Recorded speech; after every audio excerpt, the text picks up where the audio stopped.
رمضان المبارک کا پہلا عشرہ رحمت کہلاتا ہے۔ اس میں ہمیں زیادہ سے زیادہ اللہ کی رحمت کو سمیٹنے کی کوشش کرنی چاہیے۔ اس عشرے کی مخصوص دعا کو اپنی زبان پر جاری رکھیں۔ رب اغفر وارحم وانت خیر الراحمین۔ اے میرے رب مجھے بخش دے، مجھ پر رحم فرما، تو سب سے بہتر رحم کرنے والا ہے۔ نماز کی پابندی، پانچوں وقت نماز کی پابندی کریں اور کوشش کریں کہ کوئی نماز قضا نہ ہو۔ قرآن پاک کی تلاوت روزانہ ایک مقدار طے کر لیں، جیسے ایک پارہ یا چند صفحات، اور کوشش کریں کہ ترجمہ بھی پڑھیں تاکہ اللہ کے پیغام کو سمجھ سکیں۔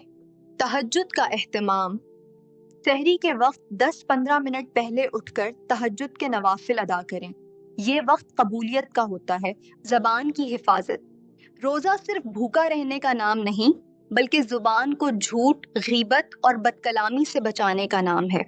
صبر و تحمل، غصے سے بچیں اور دوسروں کے ساتھ نرمی کا معاملہ کریں۔ صدقہ اور خیرات، اس عشرے میں زیادہ سے زیادہ صدقہ و خیرات کریں کیونکہ اللہ کی رحمت بانٹنے سے بڑھتی ہے۔